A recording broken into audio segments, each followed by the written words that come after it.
My church's youth group has a youth band that leads worship during youth, but the church also has them lead worship on Sunday mornings every few weeks, to promote the youth band when the usual worship team has a week off. I'm not in the band, but I often help with lyric PowerPoints along with another girl, but not when the band plays on Sundays. The main singer of the youth band is the daughter of a youth assistant, and the daughter is an assistant too. We'll call her Emma, she's 20. I'm writing because of what happened the last time the youth band led Sunday worship on June 30th, that led to Emma and her family leaving the church. In between one of the songs, Emma said she felt led to say that Christian nationalism wasn't of God because forcing people to believe went against the basis of Christianity because God gave free will and too many Christians forgot that. She also said there would be no short and narrow path if people were forced to walk it before saying Project 2025 was advertised as Christian but resembled nothing of God because God never forced people to believe in him. No one confronted her or anything as it was brief, and they played a few more songs along with a closing song after the pastor finished his sermon. But when we got to youth on Friday night, Emma and her mother weren't there, and we were later informed, by the youth pastor, that Emma and her mom would no longer be helping the youth before a bunch of stuff about giving others the chance to be lead singers because Emma had left the church. However, word got out from one of the band's players that Emma told the band that she got banned during the week and that her parents left the church with her, so they already knew before we found out at youth. The reason I'm making this post is because of a conversation I had with the band, another PowerPoint girl, the same Friday the youth pastor announced it, and the conversation was private from the rest of the kids. Long story short, the band is upset about what happened to Emma, and they've been throwing around ideas on what to do. The one they're heavily considering is a walkout the next time they're scheduled to play on Sunday after playing the intro song. Service opens with an intro song, before someone comes on stage to welcome everyone before worship continues, and they would voice support for Emma before walking out together. They haven't told anyone not associated with the band because they don't want anyone to spill the deets. But the main thing we're debating is repercussions from our parents and whether or not it's worth the risk. There's likely a few weeks until the band plays on Sunday again, and they still haven't decided on a new lead singer yet. I also want to add that the church didn't upload the worship portion of the service with Emma and only uploaded the sermon from that day. They always include worship on their YouTube upload of the service. Most of the concerns were around tuition punishments as some of them have their parents helping pay, but they still want to do something. And while I'm not in the band technically aside from coordinating PowerPoint lyrics occasionally, I figured the least I could do was get advice from other adults anonymously because we don't want to ask our parents for obvious reasons, and maybe others could see more pros and cons that we can. I appreciate any advice that anyone gives and will relay it to the band too. Update 1. First, the band is still going through with the walkout, and they're keeping it within the band so that no other kids tell their parents who might tell leaders. It would have been awesome to include others, but the risk of the church catching wind was too great. Second, we have a date of 8/4 when the youth band will do worship for the adults again. Third, the youth pastor appointed a singer from within the group who will take turns singing on Sundays with future participants in the coming weeks. Here's how we hope it happens. The band will play the opening song, which officially starts service, and usually lets people know it's starting. Many make their way from the foyer during the intro song, and after someone gives the welcome/prayer after the opening song, the lead singer will then give the speech before the band walks off stage, and I will walk out with them from the pews along with relatives/friends. One relative said she might bring some people she knows too, which could make more of a statement to the church to see adults leaving too.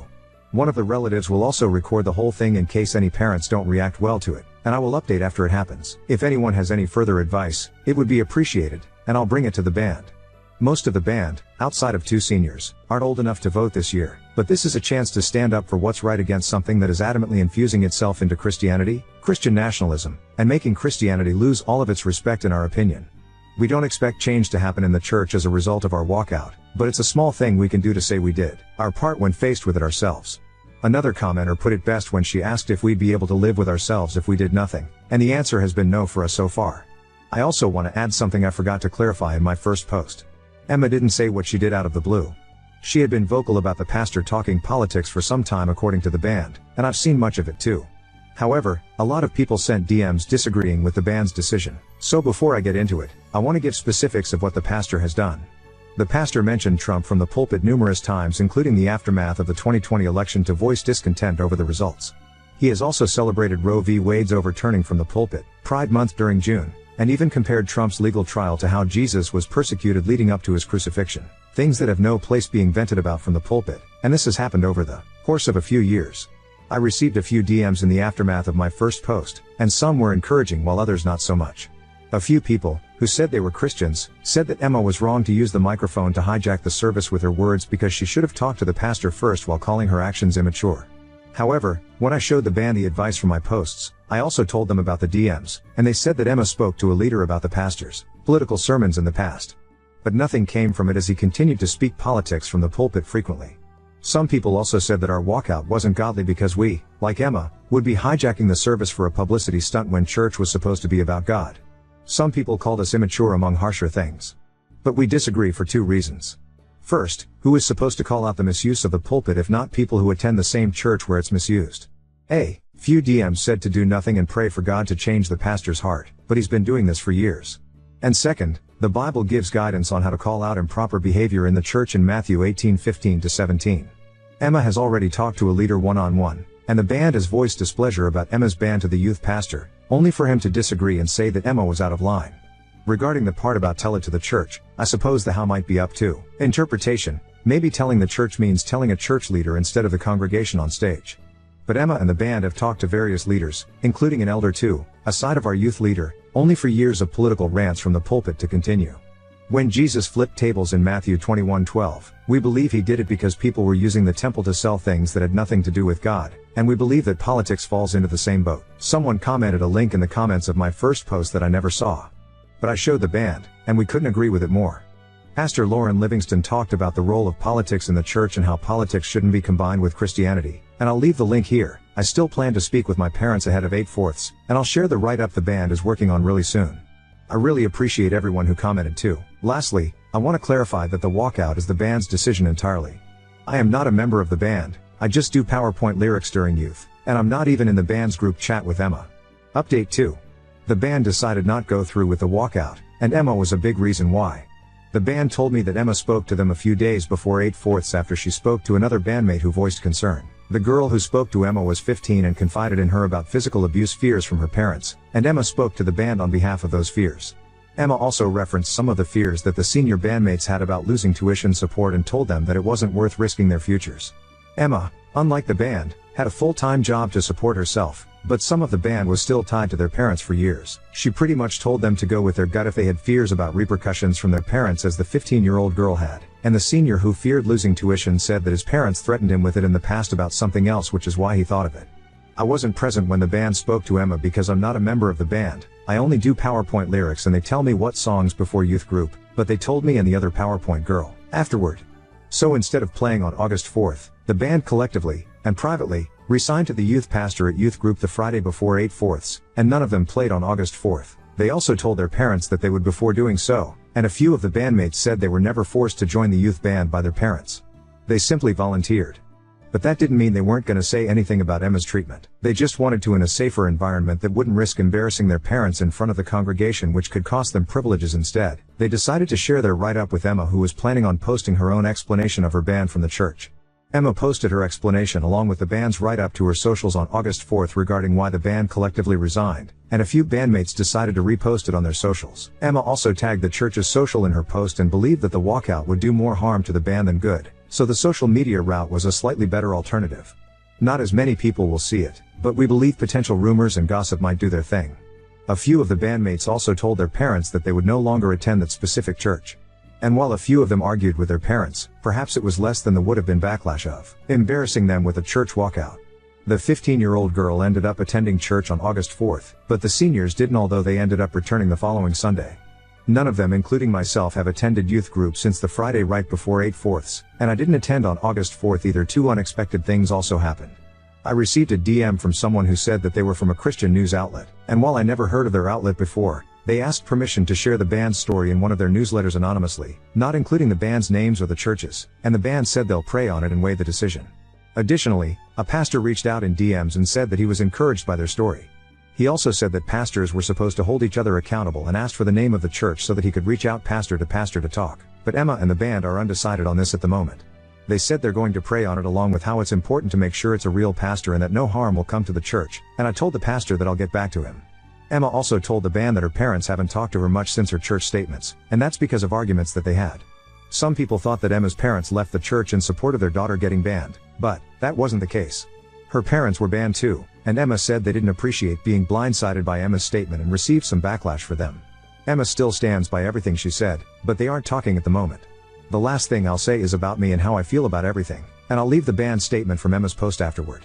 This was the last straw in a long line of stuff for me from this particular church, but it goes further than that. I struggle to understand how parents can care more about church appearances more than the needs and desires of their kids, and I'm not talking about bad things. I'm talking about normal things, and Emma's statement said it better than I could. Emma said that God gave everyone free will, but the 15-year-old girl vented about physical abuse in regards to not wanting to go to church in the past, and that is the opposite of what God taught. God didn't force people to believe in Him, but some parents take away privileges if they refuse to fall in line with God and their church. I barely even have any friends myself, and I'm not even in the band group chat. The band told me everything secondhand, and none of them are my friends. They hang out together outside of church, but I only have one other friend from church because I've been homeschooled for all of my life because my parents think public school is too secular. I can't even do official sports aside from sports played in the church field that our homeschool group uses, so I can't do leagues or be on any teams like high school. I just wish my parents would have let me go to school, but apparently they don't think their religion is strong enough for me to go to school and supposedly not lose my faith, kinda like they've been keeping me on training wheels for 17 years. Personally, I need a break from church. I know not all churches are bad because the one I happen to grow up in is questionable, but I've decided I'm not a Christian because I said the salvation prayer when I was like 7 or 8, and I don't think that counts. You don't know what you believe at that age because all you have is heavy bias from your parents, and I need a break to be unbiased in the future after my pastor has made some questionable decisions in recent years, venting politics in the church like the people who sold things. That word of God before Jesus flipped tables. I'm going to try and learn about other religions because Christianity is all I ever knew, so I've stopped considering myself a Christian internally of late. Doesn't mean I'll never return, but I need a long break from Christianity because just thinking of modern Christians makes me sick. Too much hate disguised as Christianity and political overlap. I know there's good once, but I have to broaden my perspective. And without a long break, I won't be able to be non-biased in my search. I've also argued with my parents about how I'll no longer attend church, but this is getting too long. Some of the band has faced punishments for not going, and that is the epitome of what's wrong with their twisted version of Christianity, so I hope a break will help me reset in some ways. The band's statement talked about how they would no longer attend the church, but I'm not sure if their parents were the reason they returned on Sunday morning after 8/4. Regardless, here is the write-up that they shared with Emma, and it's longer than what they likely would have been allowed to say before the walkout if someone cut their microphone, which is an advantage of social media, in this case update 3.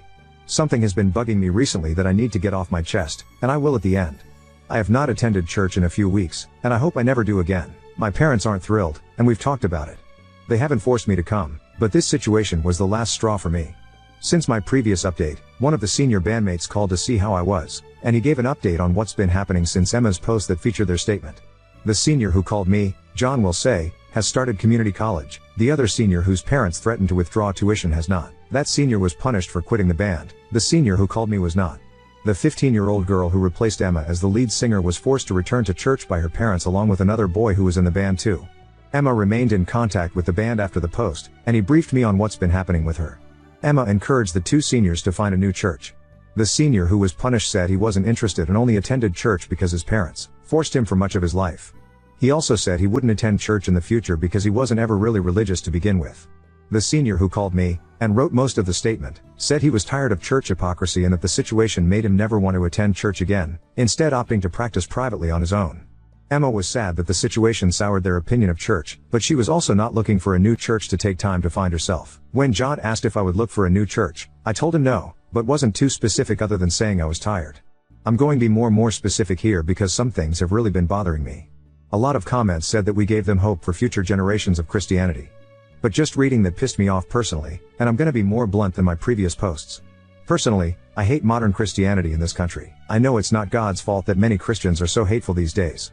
But my distaste goes years before this incident because I feel like I never had a childhood.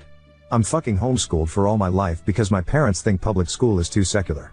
Don't have many friends besides one, and my social skills suck because my only exposure is Sunday service and youth group twice a week. They police what I wear because of purity, and they didn't even let me do sports or anything fun that kids do growing up. But more than that, I'm scared with no one to talk to. My parents based my entire life on a religious that has no proof of its existence whatsoever. And when I tried to voice my fears in the past, they say I should know better, which is not substantial evidence. What's gonna happen when my time on earth ends if there's no God or judgment day? All of my life would have been wasted on invisible beliefs, never truly living to please something that doesn't exist. I'm honestly terrified of that. Who am I to blame one day if they were wrong? I won't be able to blame anyone because it'll be too late. That doesn't seem like a way to live life. It's already too late for me to have a childhood. I just hope someone can ease my fears until I can afford to talk to a professional, so I'll keep my DMs open for any advice despite seeing a few comments calling me and the band cowards for not doing the walkout. It hurts to see comments saying that we gave hope for future generations of Christianity because Christianity is my parents' reason for never giving me a childhood. I'm done with Christianity because of that fear. I don't have enough substantial evidence to base my life on a what-if invisible God, and I'm already 17 having barely lived at all. I want to go to college, live a little, sometimes drink, and date someone not in church because it's my last chance, before 9-5 working for the rest of my life, but I can't do that with constant guilt from purity and everything else extreme Christians try to guilt you with. Many thought I was passionate about Christianity from my last posts. But to be honest, I've hated Christianity long before this mess as a result of my distaste for homeschooling. It just felt good to be able to stick it to the church with the band's walkout idea and eventual post using their scriptures against them for a change. But by no means am I passionate about Christianity when so many people use it to control lives like mine through homeschooling, and I hate that I know so much of the Bible too.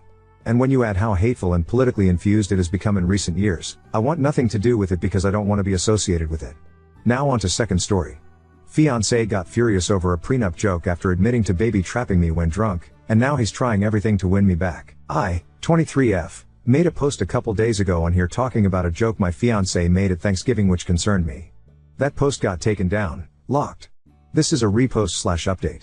I, 23F, have been with my fiancé, 26 male, for 3 years. We met whilst I was on holiday and a few weeks after, he followed me on Instagram and the rest is history. We got engaged last year and a month later found out I was pregnant. We have a beautiful 6-month-old. We hosted Thanksgiving this year and my fiancé was drinking quite heavily, and after dinner me and my mom were talking about the wedding, which my parents are paying for. I overheard my fiancé tell my brother, who was just as drunk as him, that he needed to tie me down and get me pregnant before I realized what a dickhead he was. They laughed it off, but it rubbed me the wrong way because our baby was not planned. I wasn't ready for a child and we were using condoms, but after a few instances where the condom broke, I decided it would be safer if I got on birth control. The first month on BC I got pregnant. We were told that could happen and he said he would pull out to be safe, but I still got pregnant. I was scared as, but I personally didn't want to get an abortion. I 100% believe in the right to get an abortion, I just didn't want one, and so decided to keep the baby. I work for my dad's company and my fiancé works at a country club. Money wasn't necessarily why I didn't want a baby. I just wanted to do more before I started a family. I spoke to my fiancé about what he said, and at first he said he didn't remember saying it, which was believable because of how drunk he was, but then he said it was just a joke and it was meant as a compliment because I'm so amazing. So I said okay, good, because we're getting a prenup. I was just joking, but I was also wanted to see how he reacted, and he was pissed. He said why the fuck would he sign a prenup, that we have a baby together, a house together, and that he would not sign one, how we wouldn't need one because we're never separating, and that me mentioning a prenup is insulting and emasculating. I never felt threatened or anything like that, but he did make me uncomfortable and he woke our baby up, so I told him to leave, which he did. The day after I kicked him out, he sent me a long apologetic message about how it was out of character of him to get loud, which it was. He's never acted like that before, and I replied saying I appreciate the apology, but I still just need a day or two to think everything through. The next day he sent a bouquet to the apartment. Sunday he sent me a booking confirmation of a massage he booked for me at the club and offered to come over to watch our son and cook dinner. Tonight he sent me a message saying that I'm being an a-hole and that I'm taking a meaningless joke to heart and that he's wasting money he could be saving for the wedding on the hotel. But now things that went over my head before, I'm starting to think is Seuss, but breaking up my family over this doesn't seem right. Am I overthinking this / being an a-hole? Update 1. Why did the joke bother me so much? About a year ago he lost his job. He was never really clear why. For the next 3/4 months he didn't really do much. He said he was trying to figure out what he wanted to do next, and that was the first time he brought up having kids, indicating that he was ready. We had a candid conversation on my part about how I want kids, just not anytime soon. I enjoy my job, I had trips planned, and I wanted to be married first. He agreed with me that we should wait 3/4 years. My dad's company got a contract at the club, which is how he got his job there, but during the time he was out of work my girls would joke that he's a stay-at-home boyfriend and that I'm the provider and he'd be a stay-at-home dad because I was paying the bills / rent by myself, which at the time didn't bother me. I used to live there by myself before we got together, so it wasn't a big deal, but I guess it was them that first made me question. TBH, I don't know how long the condoms were breaking. A lot of people are saying they've never had them break, and I can't say I remember it ever happening before. I noticed the first time that it looked like it had split, and then I checked it the next time that was also broken, which is when I decided to get an IUD, which he didn't want me to, but I stood my ground and we compromised and I got on the pill. I know we should have continued using condoms, but he said he'd ran out and that I'm on the pill and don't need them. In hindsight, yes, I should have insisted we still use them, but I choose not to have that battle. I thought we'd be okay. He knew my opinion on abortion and that I wouldn't get one. If I got pregnant I would raise the baby unless it was for a medical reason. Money-wise, my family's successful. I work for my dad's company. I have 2 trust funds, one of which I got at 18. Before I fell pregnant I was making plans to start my own house flipping business, but I decided to put that on hold.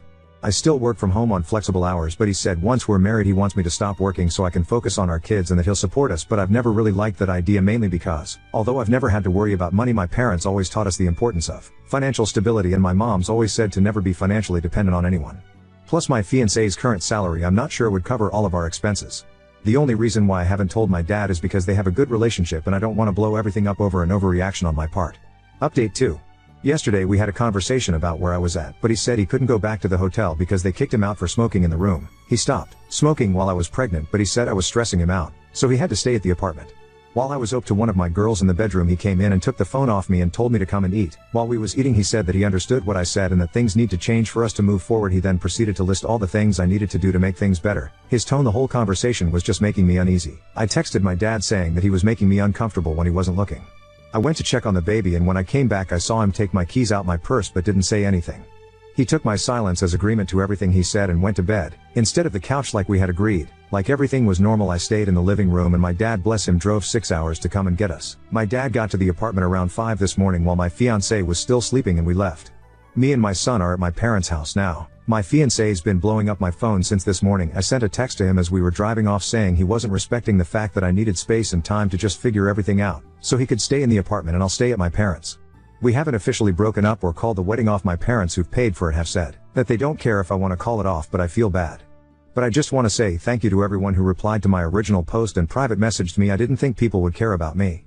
I feel like every option I have is bad. The thought of being a single mom is scary. If my fiancé's behavior gets worse, that would be shit. If we cancel the wedding and cost my parents thousands of dollars, I'll feel guilty, and if we break up altogether, we just got a house together, we're both on the mortgage, our joint accounts, and I've been with him since I was 19. Being without him for good is also scary.